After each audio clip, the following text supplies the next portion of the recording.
വഖഫ് ബില്ലിൽ KCBC നിലപാട് തള്ളിയിരിക്കുകയാണ് കോൺഗ്രസ്. ബില്ലിനെ പിന്തുണയ്ക്കണം എന്നാവശ്യപ്പെട്ട് കേരള കത്തോലിക്ക മെത്രാൻ സമിതിയും കത്തോലിക് ബിഷപ്സ് കോൺഫറൻസ് ഓഫ് ഇന്ത്യയും പരസ്യമായി രംഗത്ത് വന്നതിന് പിന്നാലെയാണ് UDF ത്രിശങ്കുവിൽ ആയെന്നായിരുന്നു പ്രചാരണങ്ങൾ.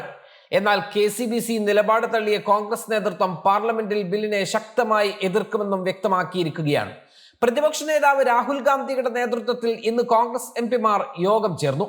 വഖഫ് ബില്ലിൽ ശക്തമായ എതിർപ്പ് വ്യക്തമാക്കി ET മുഹമ്മദ് ബഷീർ MP പ്രതികരിച്ചു. ബില്ല് ഭരണഘടനാ വിരുദ്ധമാണെന്ന് അദ്ദേഹം ചൂണ്ടിക്കാട്ടി. ഭരണഘടനയുടെ പല വകുപ്പുകൾക്കും എതിരാണ് കേന്ദ്രം അവതരിപ്പിക്കാൻ ഒരുങ്ങുന്ന വഖഫ് ബിൽ. എല്ലാ അധികാരങ്ങളും സർക്കാരിൽ നിക്ഷിപ്തമാക്കാനാണ് നീക്കം. നിയമം നടപ്പിലാക്കിയാൽ വഖഫ് ബോർഡ് നോക്കുകുത്തിയാകും. JPC-യിൽ പ്രതിപക്ഷത്തിന്റെ അഭിപ്രായങ്ങൾ മാനിച്ചില്ലെന്ന് പറഞ്ഞ അദ്ദേഹം പാർലമെന്റിൽ ബില്ലിനെ ശക്തമായി എതിർക്കുമെന്നും വ്യക്തമാക്കി. വഖഫ് സ്വത്തുക്കൾ സർക്കാരിനെ കൈയടക്കാൻ സഹായിക്കുന്ന വിവാദ വഖഫ് ഭേദഗതി നിയമത്തിനെതിരെ രാജ്യവ്യാപക പ്രക്ഷോഭം നടന്നു വരുന്നതിനിടെ ബിൽ ഇന്ന് ലോക്സഭയിൽ അവതരിപ്പിക്കുകയാണ്. നിയുക്ത പാർലമെന്ററി സമിതി അഥവാ JPC-യുടെ റിപ്പോർട്ടിന്റെ അടിസ്ഥാനത്തിൽ ഭേദഗതി വരുത്തിയ ബില്ലാണ് അവതരിപ്പിക്കുന്നത്. ബില്ലിൽ 8 മണിക്കൂർ ചർച്ചകൾ നടക്കും. സമയം നീട്ടാൻ സ്പീക്കർ ഓം ബിർളയ്ക്ക് സാധിക്കും. ലോക്സഭയിൽ ചോദ്യോത്തര വേളയ്ക്ക് ശേഷമായിരിക്കും ബിൽ അവതരിപ്പിക്കുക. ബില്ലിനെ എതിർക്കാൻ ഇന്ത്യ സഖ്യം തീരുമാനിച്ചിട്ടുണ്ട്. ബില്ലിനെ ശക്തമായി എതിർക്കാനും പാസാക്കിയാൽ സുപ്രീം കോടതിയിൽ ചോദ്യം ചെയ്യാനും മുസ്ലിം ലീഗും തീരുമാനിച്ചിട്ടുണ്ട്. പാർട്ടി കോൺഗ്രസ് നടക്കുന്നുണ്ടെങ്കിലും അതിൽ പങ്കെടുക്കാതെ MP-മാർ സഭയിൽ ഹാജരാകുകയും ബില്ലിനെ എതിർക്കുകയും ചെയ്യുമെന്ന് CPM-ഉം അറിയിച്ചിട്ടുണ്ട്. കഴിഞ്ഞ ഓഗസ്റ്റിലാണ് ബിൽ ലോക്സഭയിൽ ആദ്യം അവതരിപ്പിച്ചത്. തുടർന്ന് JPC-ക്ക് വിട്ടു. സമിതിയിലെ പ്രതിപക്ഷ അംഗങ്ങൾ സമർപ്പിച്ച നിർദ്ദേശങ്ങൾ തള്ളി ഭരണപക്ഷം ബില്ലിൽ മാറ്റങ്ങൾ വരുത്തി. ഈ ബില്ലാണ് വീണ്ടും ഇന്ന് അവതരിപ്പിക്കുന്നത്. സഭാ സമ്മേളനം വെള്ളിയാഴ്ച അവസാനിക്കാനിരിക്കെയാണ് ബിൽ ലോക്സഭയിൽ എത്തുന്നത്. ഇതോടെ സഭ പ്രക്ഷുബ്ധമാകുമെന്ന് ഉറപ്പാണ്. ബിൽ പാസാക്കാൻ ആവശ്യമെങ്കിൽ സമ്മേളന കാലാവധി നീട്ടുമെന്ന് ന്യൂനപക്ഷ കാര്യമന്ത്രി കിരൺ റിജിജു അറിയിച്ചിട്ടുണ്ട്.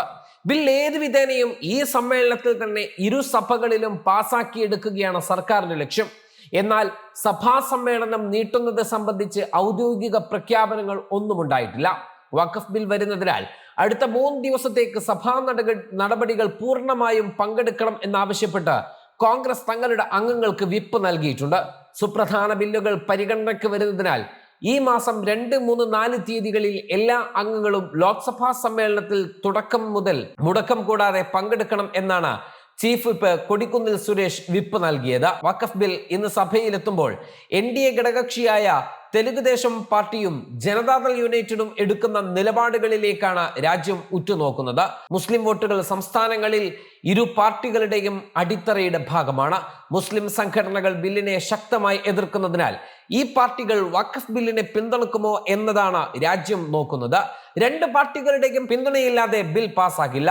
ബിൽ മുസ്ലിങ്ങൾക്ക് അനുകൂലമാണെന്ന് സഭയിൽ വാദിക്കാനായിരിക്കും ഇരു പാർട്ടികളും ശ്രമിക്കുക. ബീഹാറിൽ ഈ വർഷം തെരഞ്ഞെടുപ്പ് നടക്കാനിരിക്കുന്നതിനാൽ JDU എന്ത് നിലപാടെടുക്കുമെന്ന വിഷയത്തിലും ചർച്ചകളുണ്ട്. ചന്ദ്രബാബു നായിഡു മുസ്ലിങ്ങൾക്ക് അനുകൂല നിലപാടുള്ള ആളാണെന്നും അതോടൊപ്പം ബില്ലിനെ പിന്തുണക്കും എന്നുമാണ് DTP വക്താവ് പ്രേംകുമാർ ജെയിൻ പ്രതികരിച്ചത്. ബിൽ മുസ്ലിങ്ങളുടെ താല്പര്യങ്ങൾക്ക് അനുസൃതമാണ് എന്നൊരു വ്യാഖ്യാനവും ജെയിൻ നടത്തിയിട്ടുണ്ട്. സമാനമായ പ്രഖ്യാപനം JDU-വും നടത്തിയിട്ടുണ്ട്. 19 വർഷമായി ബീഹാറിൽ പ്രവർത്തിക്കുന്ന നിതീഷ് കുമാർ ഈ കാലയളവിൽ മുസ്ലിങ്ങൾക്ക് വേണ്ടി ചെയ്ത പ്രവർത്തനങ്ങൾ വ്യക്തമാണെന്നാണ് പാർട്ടി MP സഞ്ജയ് താണ്ഡയുടെ പ്രഖ്യാപനം. മുൻകാല പ്രാബല്യത്തോടെ നിയമം നടപ്പിലാക്കരുതെന്ന് ഞങ്ങളുടെ പാർട്ടി പറഞ്ഞിരുന്നു. സർക്കാർ അത് പരിഗണിക്കുമെന്ന് ഞങ്ങൾ പ്രതീക്ഷിക്കുന്നു. നിതീഷ് കുമാർ രാഷ്ട്രീയത്തിൽ ഇരിക്കുന്നിടത്തോളം കാലം ജനങ്ങളുടെ താല്പര്യങ്ങൾ സംരക്ഷിക്കപ്പെടും. മുസ്ലിങ്ങളുടെ പ്രതിനിധി സംഘം നിതീഷ് കുമാറിനെ കണ്ട് വഖഫ് ബില്ലിനെ കുറിച്ചുള്ള ആശങ്കകൾ പ്രകടിപ്പിച്ചിരുന്നു. ഈ ആശങ്കകൾ പാർലമെന്റ് സമിതിയിൽ ഉന്നയിക്കാൻ നിതീഷ് കുമാർ പാർട്ടി പ്രതിനിധികളോട് ആവശ്യപ്പെട്ടു എന്നും JDU നേതാവ് വ്യക്തമാക്കി. വഖഫ് ഭേദഗതിയെ ശക്തമായി എതിർക്കുമെന്നും വഖഫ് ബോർഡ് പിടിച്ചെടുക്കാനാണ് സർക്കാരിന്റെ നീക്കമെന്നും ഇന്ത്യൻ യൂണിയൻ മുസ്ലിം ലീഗും പ്രതികരിച്ചിട്ടുണ്ട്.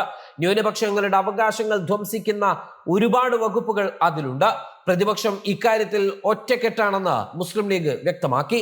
ബില്ല് മുസ്ലിങ്ങളെ മാത്രം ബാധിക്കുന്ന ഒരു വിഷയമല്ല, ഇന്ത്യയിലെ മുഴുവൻ ന്യൂനപക്ഷത്തെയും ബാധിക്കുന്നതാണത്. ഭാവിയിൽ മറ്റു ന്യൂനപക്ഷങ്ങളുടെ ഭൂമിയും കേന്ദ്രം പിടിച്ചെടുക്കും. BJP കൊണ്ടുവന്നത് കെട്ടിച്ചമച്ച നിയമമാണെന്ന് മുസ്ലിം ലീഗ് നേതാക്കൾ ചൂണ്ടിക്കാട്ടി. വഖഫ് ഭൂമി പിടിച്ചെടുക്കുവാനുള്ള സർക്കാരിന്റെ ഗൂഢനീക്കമാണ് ഇതെന്ന് മുസ്ലിം ലീഗ് അധ്യക്ഷൻ പാണക്കാട് സയ്യിദ് സാദിഖ് അലി ശിഹാബ് തങ്ങൾ വ്യക്തമാക്കി. ബില്ലിനെ നിയമപരമായി നേരിടും. ബില്ലിനെതിരെ കോടതിയെ സമീപിക്കുമെന്ന് കുഞ്ഞാലിക്കുട്ടിയും വ്യക്തമാക്കി. മുനമ്പം വിഷയത്തെ ഇതുമായി കൂട്ടിക്കെട്ടേണ്ട ആവശ്യമില്ല. മുനമ്പം വിഷയം സർക്കാരാണ് പരിഹരിക്കേണ്ടതെന്നും കുഞ്ഞാലിക്കുട്ടി പറഞ്ഞു.